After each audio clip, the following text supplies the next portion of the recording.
Buenas tardes. Muchas gracias, Óscar, por tu presentación y es un placer saludar a todos los asistentes y compañeros de Filobiblon que están ahora conectados. Voy a compartir pantalla, mi PowerPoint.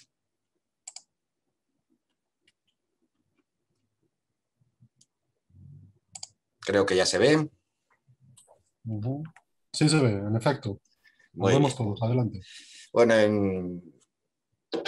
a mí se me ha encomendado que os explicara las virtudes que tiene Filobiblon como una herramienta para el estudio de las procedencias.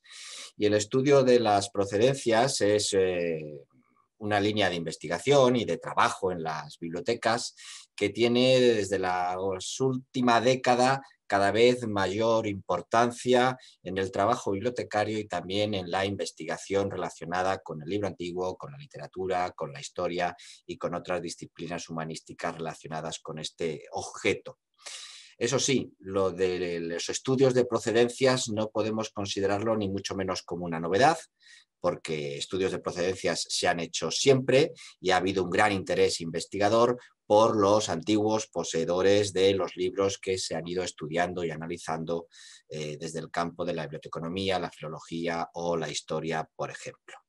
Y además, en trabajo bibliotecario siempre se ha considerado como muy importante establecer las procedencias de determinadas colecciones que se encuentran en lo que hoy denominamos bibliotecas históricas, lógicamente por el interés histórico y patrimonial que tienen dichos fondos. Y los bibliotecarios desde mucho tiempo se han preocupado por disponer de listados, inventarios, herramientas y catálogos que permitiera una mejor valoración y una mejor localización de los fondos y también para dar servicio a los usuarios de las bibliotecas, que una de sus preguntas habituales era ¿y este libro de dónde procede? ¿Quién fue el dueño de este libro? Y como nos acaba de explicar Lourdes Soriano, los propios libros a través de las marcas de propiedad, los Eslibris, los superlibros y otras marcas, las encuadernaciones, etcétera, etcétera, que nos ha ido desglosando en su anterior intervención, pues nos permite identificar a los dueños anteriores de aquellos volúmenes. A mí siempre me gusta, cuando hablo de procedencias, evocar esta imagen que es la del escrutinio de la biblioteca de Alonso Quijano, cuando el cura, el barbero, la sobrina y el ama cogen los libros y empiezan a decidir cuál de ellos merece sobrevivir a la quema. Bueno, es un primer estudio de procedencia y además, como bien es sabido para los cervantistas, el analizar la biblioteca de Alonso Quijano es una forma también de acceder a la mentalidad del Quijote o incluso a la formación de Miguel de Cervantes. ¿Qué nos quería decir? Como ya he comentado anteriormente, los estudios de procedencias no son una novedad, aunque ahora tiene cada vez mayor importancia, sobre todo en el trabajo de catalogación y digitalización de los fondos antiguos en las bibliotecas. Tenemos una amplísima bibliografía.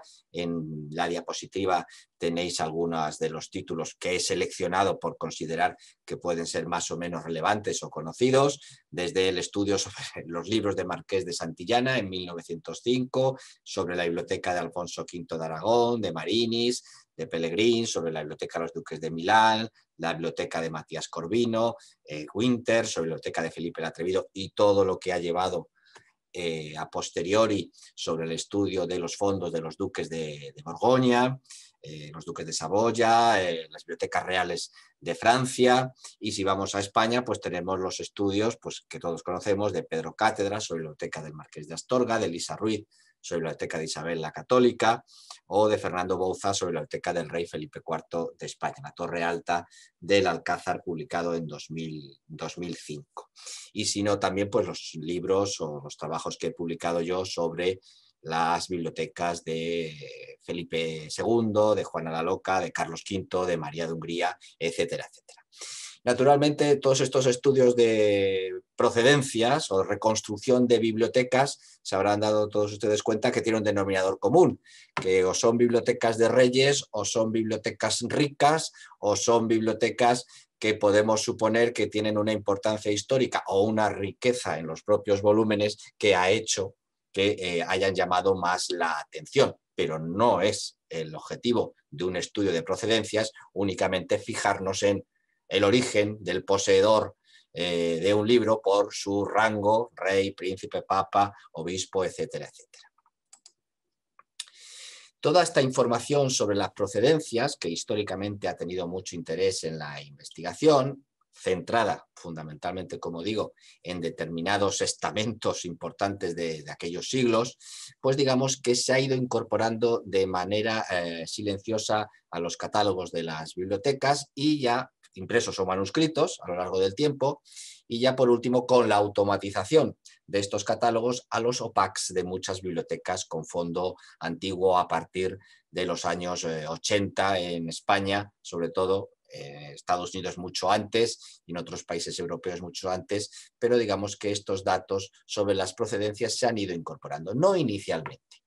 Cuando se inicia la automatización de una biblioteca, lo más importante para el usuario es conocer el autor, el título, el lugar de impresión para poder localizar el libro que desea. Naturalmente estos OPACs, estos catálogos, van incrementando y lo mismo le ha ocurrido a Philobiblon, que ha funcionado como una especie de OPAC para investigadores de carácter internacional, ha ido incorporando campos y ese campo que se ha ido incorporando han sido dos. Yo diría que ha habido dos campos que poco a poco han ido adquiriendo más importancia. Uno es la encuadernación, la descripción de la encuadernación, que al principio pasaba desapercibido en estos catálogos de fondo antiguo, encuadernación coeva, encuadernación de la época, encuadernación de renacentista, bueno, o sin nada, sin dar ningún detalle sobre la encuadernación histórica, la encuadernación artística ha ido teniendo cada vez más importancia en estos catálogos para recuperar esa información por parte de los investigadores, y los investigadores también han empezado a demandar una información sobre los poseedores, el origen del libro que tienen localizado en el catálogo automatizado de una determinada biblioteca.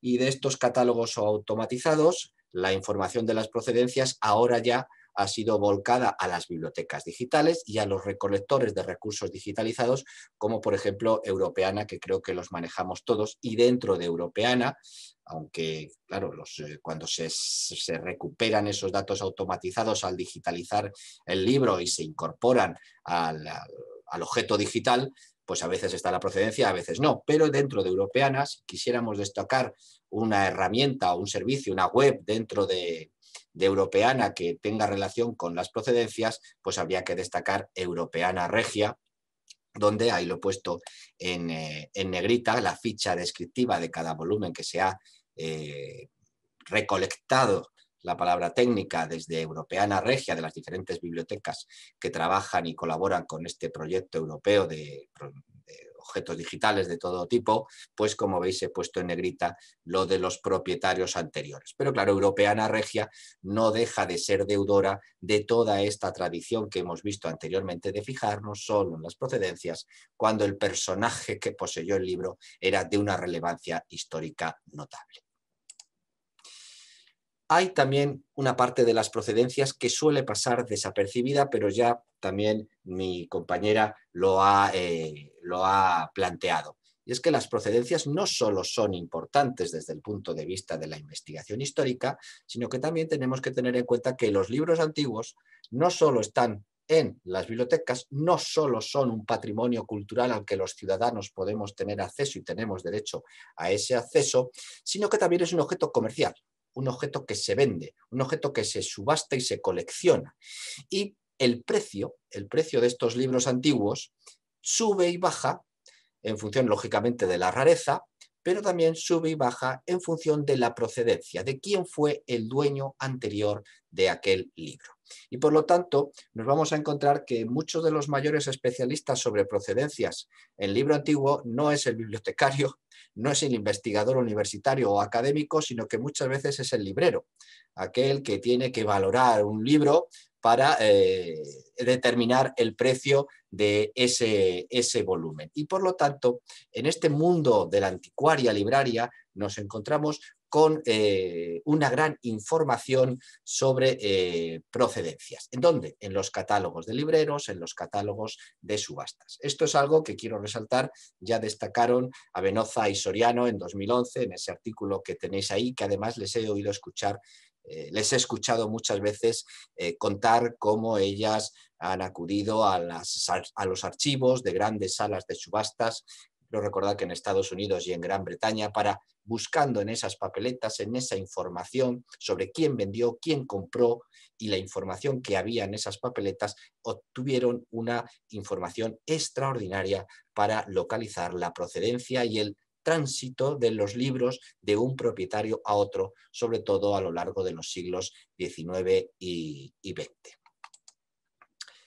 ¿Qué ejemplos podemos encontrar sobre las procedencias a través de las notas de subastas? Bueno, aquí he puesto 3 ejemplos. El primero que ven ustedes es un libro de la Biblioteca del Escorial, donde la procedencia del libro está bastante bien determinada. Antonio Agustín, obispo de Lérida, librería de San Lorenzo, pero si van ustedes un poquito más arriba, Ludovico Gómez, auditor de la Rota en latín, que está tachado. Y después un número, 4, tachado, 72, etcétera, etcétera. Bien, esta es una nota de subasta. Aquí está el ex libris de Ludovico Gómez, que era auditor de la Rota en Roma, que murió hacia 1546. Sus libros se pusieron en subasta y se numeraron los ejemplares para ponerlos en subasta. Se vendió, se tacha y Antonio Agustín compró aquel ejemplar en Roma en 1546 y luego hacia 1586, como saben ustedes, tras su muerte, su librería fue adquirida para la Real Biblioteca del Escorial y ya se le pone aquí esta otra marca de propiedad. También tenemos, y ya Lourdes nos ha puesto algún ejemplo, estas etiquetas, las etiquetas de subastas que los dueños de los libros solían añadir en las hojas de guarda de la tapa anterior para registrar dónde habían comprado el libro, a qué precio había salido de subasta y podemos ver cómo, bueno, algunos libros han pasado, como este de Bossuet, por varias subastas y finalmente también ha acabado en mis manos porque este es un libro que es de mi propiedad, pero yo no le he puesto ninguna marca de propiedad. No me he atrevido a añadir marcas de propiedad mías. Y ahí tienen ustedes otro ejemplar de la misma, con también la etiqueta recortada del catálogo de una subasta y en este caso el ex libris del propietario original del ejemplar, identificado perfectamente como Luis de la Rochelle en la parte inferior por uno de los propietarios. Bien, todo esto podríamos decir que es los estudios de propiedad al modo antiguo, los bibliotecarios al modo antiguo, pero hoy los estudios de propiedad no los tenemos muchísimos más recursos para realizarlos. Y esos recursos pues son las bases de datos sobre ex libris y procedencias existentes. Cada vez tenemos más recursos al respecto. La mayor parte de ellos provienen del trabajo de los bibliotecarios que han hecho planes específicos para estudiar los antiguos poseedores de sus bibliotecas. Como entiendo que este PowerPoint luego se va a distribuir a todos los asistentes al seminario, pues entonces no voy a detallar cada uno de ellos y además ustedes van a disponer del PowerPoint para buscarlos. En España pues tenemos la base de antiguos poseedores de la Universidad Complutense de Madrid, coordinada por Mercedes Cabello, la Real Biblioteca de Palacio es otra también muy conocida, la de la Universidad de Salamanca, la de la Universidad de Barcelona. En Italia también disponemos de estos recursos, en Gran Bretaña tienen ustedes los enlaces, pues como tienen el PowerPoint, pues si no los conocen pueden explorar. Y esto es solo una pequeña selección para que veamos la cantidad de recursos en los que podemos navegar actualmente para localizar antiguos poseedores. Y no solo en Europa, sino que también más allá de nuestro continente, pues en México tenemos ese catálogo colectivo de marcas de fuego de la biblioteca de José María Lafragua, en Puebla, o en Estados Unidos también tenemos múltiples recursos al respecto. Esto solamente un poco para ver estos estudios de poseedores, cómo están evolucionando y cuál es ahora mismo su dinámica gracias a los recursos en Internet. Estos recursos sobre procedencias pues también han acabado incorporándose a los grandes proyectos de recolección. Como todos sabemos, cada vez tenemos muchísimos recursos digitales, pero esos recursos digitales están dispersos y para poder acceder a ellos o conoce su existencia o tenemos que acudir a los proyectos de recolección para que estas bases de procedencias se unifiquen y sean accesibles desde un único punto de conexión. Los dos más famosos son los que tenéis aquí, los del Consorcio de Investigación de Librerías Europeas y sobre todo el recurso sobre procedencias que tienen ustedes en pantalla. Por un lado tenéis el de la Complutense y por otro lado tenéis el del CERN. Y bueno, hay otros proyectos más específicos que disponéis también los enlaces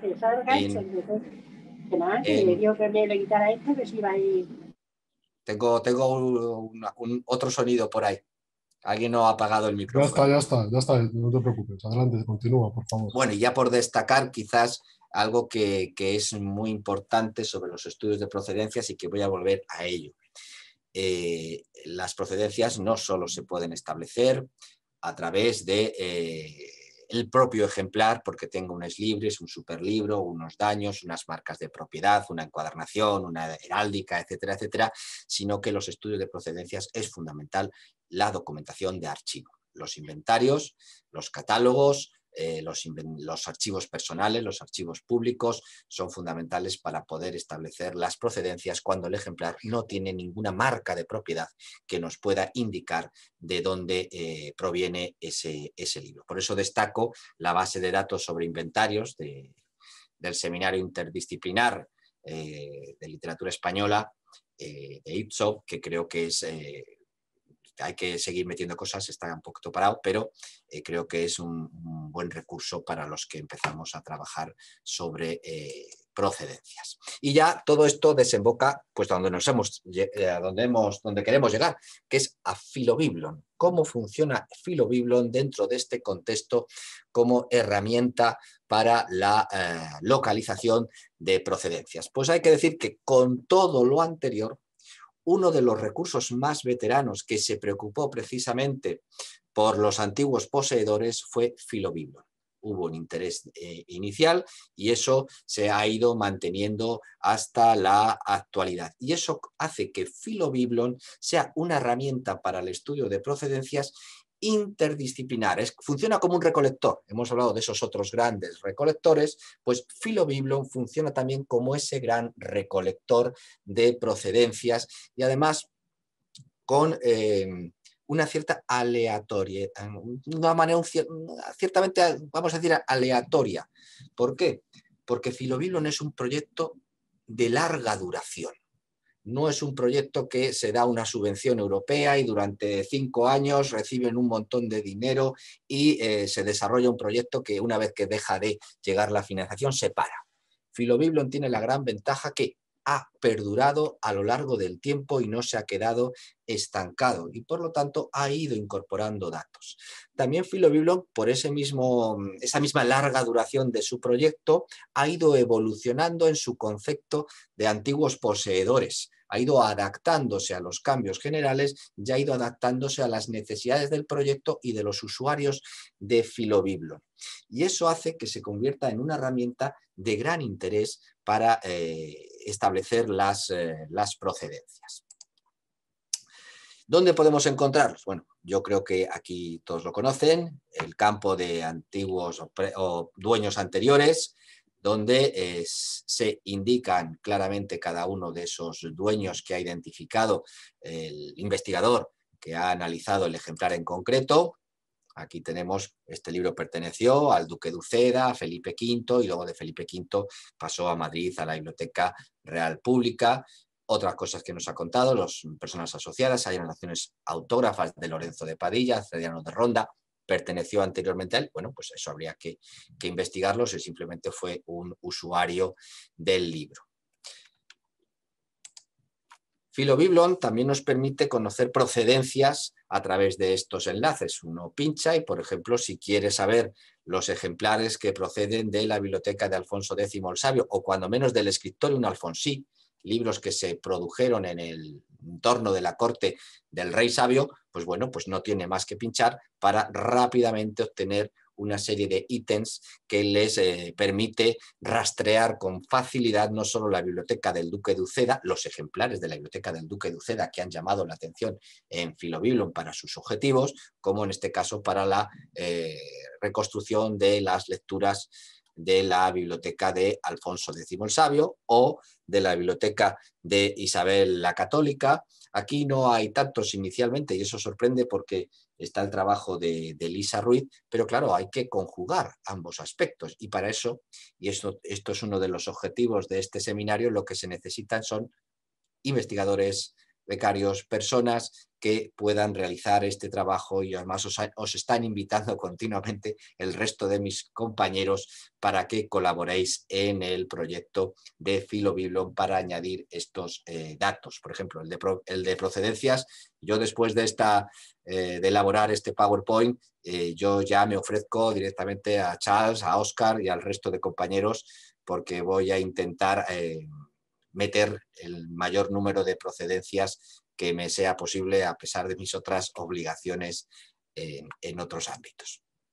También podemos buscar procedencias por ejemplo, el Conde Duque de Olivares, pues podemos pinchar y aquí tenéis una larga lista de procedencias del Conde Duque de Olivares, libros que luego han pasado a la Biblioteca del Escorial o que han pasado a la Biblioteca Nacional de España. Como veis, es una herramienta muy útil para localizar rápidamente esas procedencias. He puesto 3 casos, digamos, de personajes relevantes o de todos nosotros conocidos. ¿Pero solo sirve para ellos? Pues no.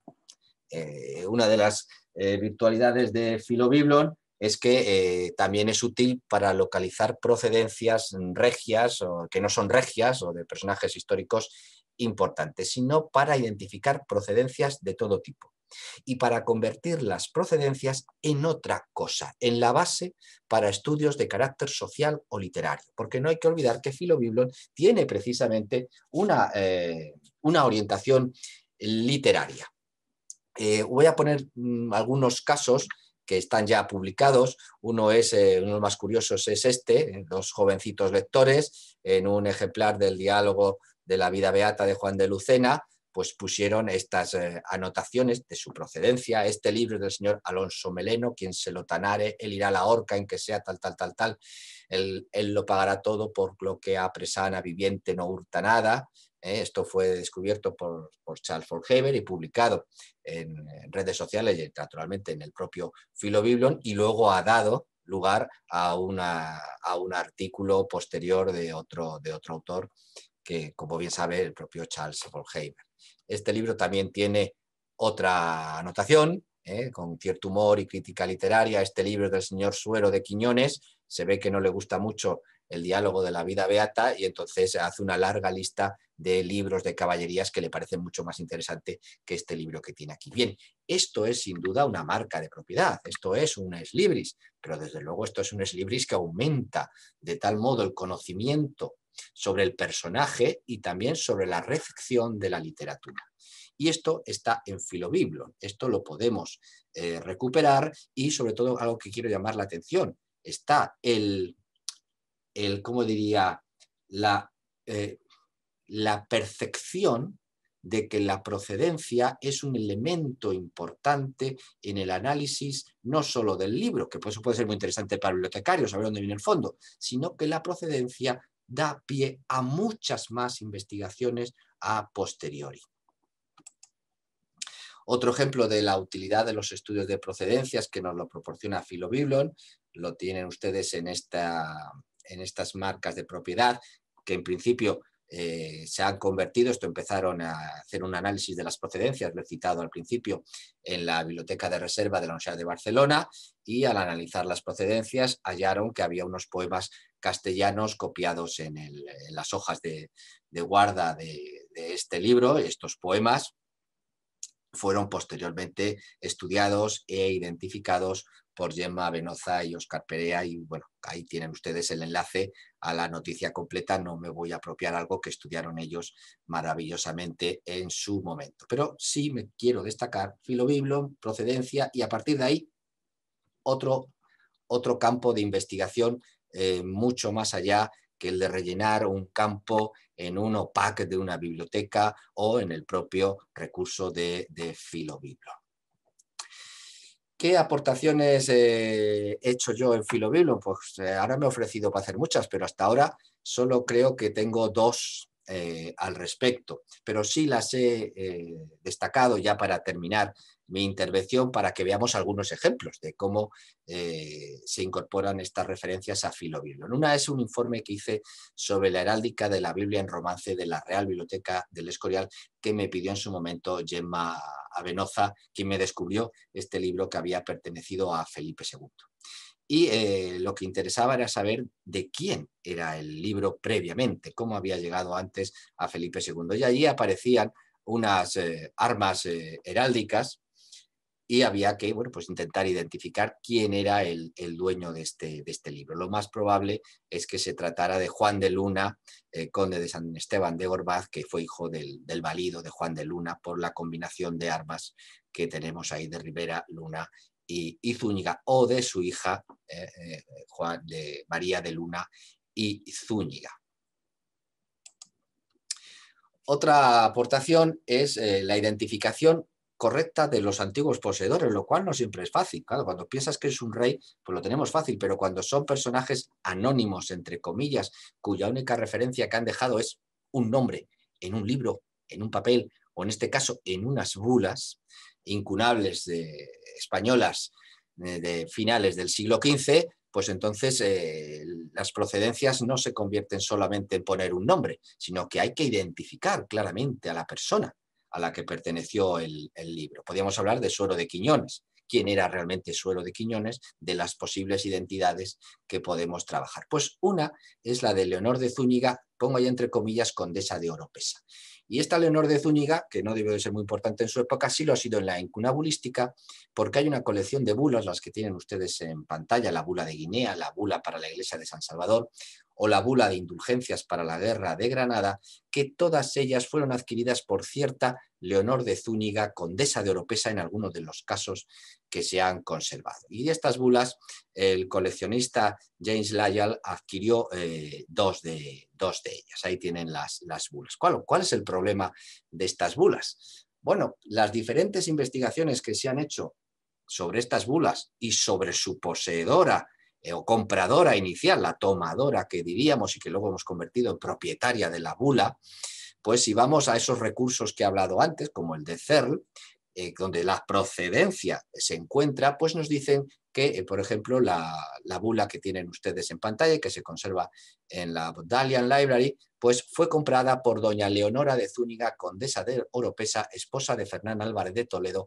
primer conde de Oropesa. Y luego viene con todas las referencias bibliográficas que ustedes quieran encontrar, como ese artículo de Hidalguía que identifica a esta persona como condesa, consorte de Oropesa. Bien, esto es una procedencia, está perfectamente identificada, ¿no? Ahí lo tienen ustedes, el identificador de poseedor, que pinchas y te salen otras bulas que pertenecieron supuestamente a esta persona. Si vamos a Philo Biblon, sin embargo, van a ver ustedes que pone condesa de Oropesa, condesa de Oropesa. No lo identifica con Leonor de Zúñiga. Yo creo que esto es por un correo que mandé a Charles hace ya no sé si un año, precisamente para que esto se corrigiera, porque aquí hay un problema con la identidad de esta señora. Aquí ven ustedes un detalle de la bula, donde pues, se compró por vos, doña Leonor de Zúñiga, etcétera, etcétera. Y es que Leonor de Zúñiga es citada de muy diversas maneras en las bulas. Wolmat, que trabajó sobre estas bulas, directamente decidió que era la condesa Leonor de Zúñiga, pero cuando se analizan las bulas se da uno cuenta de que el buldero usa diferentes formas, Leonor de Zúñiga, sin título ninguno, y bueno, en la bula de Ávila ya se habla de la condesa doña Leonor de Zúñiga. Por lo tanto, podríamos decir, bueno, sí, es que está clarísimo, el propio buldero dice que es la condesa, pero sí, pero la condesa de Oropesa, ¿dónde sale esta condesa de Oropesa? Y es que la verdad es que si uno va a la genealogía de la familia, de esta rama segundona de los Álvarez de Toledo, Leonor de Zúñiga fue esposa del señor de Oropesa y madre del conde de Oropesa, pero ella no fue nunca condesa consorte de Oropesa. Por lo tanto, aquí hay un problema de identificación genealógica y de identificación de quién fue la tomadora de las bulas. ¿Cuál es la razón de que en alguna bula, sin embargo, aparezca como condesa? La condesa doña Leonor de Zúñiga, si acabo de decir que históricamente es imposible que ella fuera condesa de Oropesa, pero fíjense lo que dice. La condesa doña Leonor de Zúñiga, no dice que sea la condesa de Oropesa. ¿Cuál es la solución al misterio? Bueno, pues en una documentación de archivo, donde vemos que a ella la denomina viuda de Fernando Álvarez de Toledo, con toda claridad dice doña Leonor de Zúñiga, señora de Oropesa. Pero sin embargo, ¿por qué en esta bula posterior es la condesa doña Leonor de Zúñiga? ¿Qué es lo que está ocurriendo? Pues lo que está ocurriendo es que Leonor de Zúñiga se casó en segundas nupcias con el señor de Oropesa, pero su primer marido fue precisamente el Juan de Luna, que acabo de citar anteriormente, hijo de don Álvaro de Luna, y que era conde de San Esteban de Gormaz.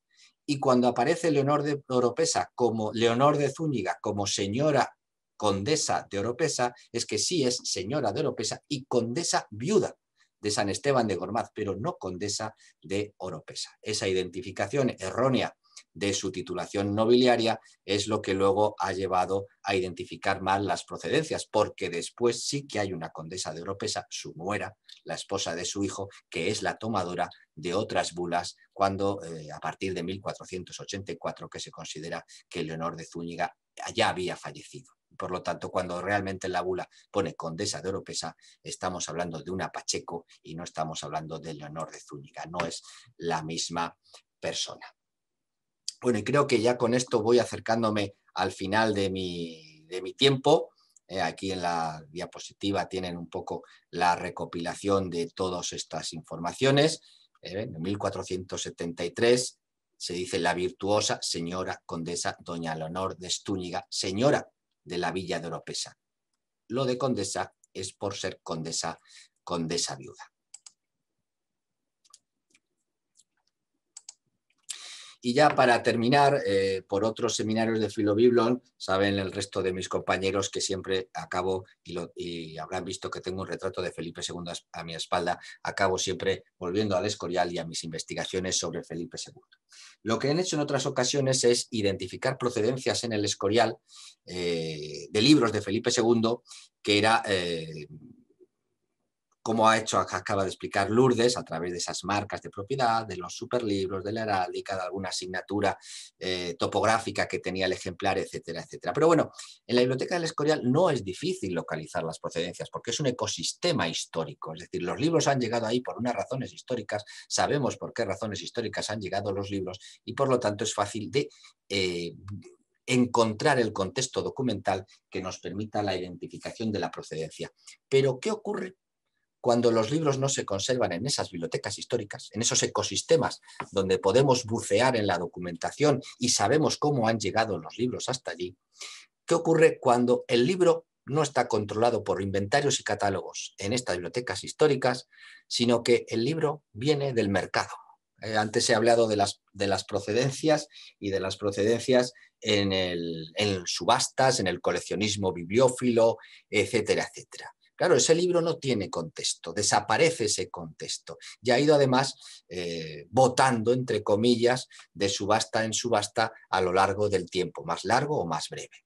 Bueno, pues aquí les traigo una novedad casi detectivesca, porque este precisamente es un atlas portulano del Agnese, un fabricante de mapas manuscritos muy famoso en la primera mitad del siglo XVI, nacido en Génova, pero que trabajó en Venecia.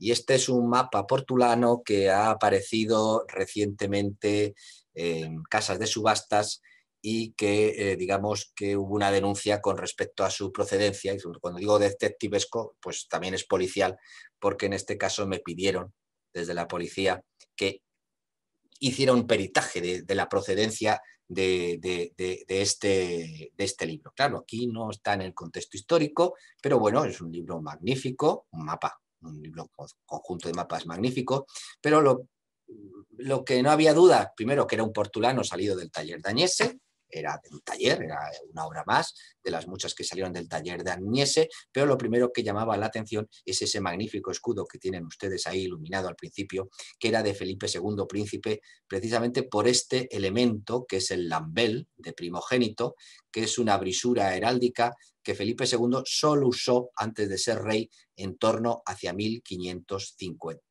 Esto permitía datar claramente el libro en una época y evidenciar que el libro había sido copiado supuestamente para Felipe II, puesto que tenía este magnífico escudo en las páginas de guarda iniciales del mismo. Segundo elemento, la encuadernación. Claro, la encuadernación ya no era una encuadernación del siglo XVI, era una encuadernación claramente posterior, era una encuadernación del siglo XVIII, de fines del siglo XVIII o principios del siglo XX. La persona Lourdes que me ha antecedido en el uso de la palabra ya les ha hablado de que hay bases de datos sobre estudios de encuadernaciones, hay investigadores como Antonio Carpallo que se dedica a los estudios de encuadernación y de identificación de los encuadernadores, y fue bastante sencillo localizar, aunque la encuadernación es muy estándar, ¿no?, para la época, que el encuadernador había sido Gabriel Gómez Martín, un encuadernador de la segunda mitad del siglo XVIII, y además fue posible, precisamente por estos proyectos de digitalización que existe de los libros, encontrar que en la biblioteca de Palacio había encuadernaciones gemelas como las que tienen en pantalla, que se hizo para el rey Carlos IV. Esto nos situaba el libro hacia 1550, en torno a Felipe II, y nos situaba el libro en la biblioteca de Palacio Real o en el entorno de la corte de Carlos IV a principios del siglo XIX, antes, en todo caso, de la Guerra de Independencia en 1808. Bueno, pero el libro no nos decía nada más, y les puedo asegurar que la persona que había adquirido el volumen tampoco le decía nada más a las autoridades sobre dónde y cómo se había obtenido este ejemplar que tienen en pantalla, y que quiero decir que ha acabado felizmente porque se ha depositado en la Biblioteca Nacional de España y ha sido donado por el coleccionista que lo adquirió, así que pronto lo tendremos para uso de los investigadores. Bien, aquí es muy importante la documentación de archivo. El libro no nos da más procedencia que estos dos elementos que acabo de integrarles: Venecia, Felipe II, y encuadernación fines del siglo XVIII. Y si vamos a los archivos, vamos al archivo de Simancas, yo me llevé la gran alegría de que este era un libro que yo no logré identificar ni localizar cuando estudié la librería rica. Es el número 1359. Y en 1998 decidí que este ejemplar, pues una cosmografía que había sido un regalo de Diego Hurtado de Mendoza a Felipe II, pues o se había perdido o era otro mapa portulano de Agnese que se encuentra en la John Carter Brown Library de Estados Unidos, que es un mapa de mayor calidad incluso que el que acabamos de ver en pantalla. Si vamos a la documentación, lo que encontramos es que en 1547 se anota una libranza a Rodrigo de Espinosa, cajero, por una caja para un libro de cosmografía que envió desde Venecia a Su Alteza don Diego de Mendoza. Esto, la denominación de la documentación, claro, en 1547 lo llaman libro de cosmografía, hoy lo llamamos Atlas Portulano, pero lo de Atlas Portulano es una denominación actual, no es la denominación de la época, lo denominaban libro de cosmografía. Si seguimos analizando ese libro de cámara del príncipe don Felipe, encontramos en el mismo año un pago al iluminador Diego de Arroyo por un escudo de las armas reales de Su Alteza, iluminados de oro, el uno en un libro de cosmografía que envió de Venecia don Diego de Mendoza, que es este. Este es el escudo que hizo Diego de Arroyo, que era el retratista del joven Felipe II en aquella época, un pintor e iluminador toledano. Además se nota mucho, es decir, el trabajo de mapas de Agnés es un trabajo pues de aprendices o de un trabajo de taller, está muy mecanizado entre comillas porque es un trabajo manual. Sin embargo, el escudo del príncipe Felipe es de una calidad extraordinaria, es decir, esto se ha hecho por Diego de Arroyo precisamente como ex libris del príncipe Felipe, y ahí tenemos la fuente documental que nos acredita que en este volumen se pintó en oro las armas reales de su Alteza. Y luego, si seguimos buscando documentación en el catálogo de libros de Su Majestad que estaban a cargo de Serojas en el Alcázar Real de Madrid en 1574, encontramos carta de marear en pergamino iluminada con 4 manos de oro. Este es el mapa de Añese que se encuentra en Estados Unidos. Y más abajo, en cuarto, que es el formato del mapa que acaba de aparecer en España y que ha quedado depositado ya definitivamente en la Biblioteca Nacional de España. Carta de marear escrita en pergamino iluminada. Este es el mapa de Añese, que en 1574 estaba en la biblioteca de Felipe II todavía, que probablemente estaba en Palacio a fines del siglo XIX y que después, eso ya no puedo contar mucho más porque no lo sabemos, ahora que ya hemos rastreado el origen, nos lo determinará. Y ya con este ejemplo de estudios de procedencias, pues concluyo y muchas gracias.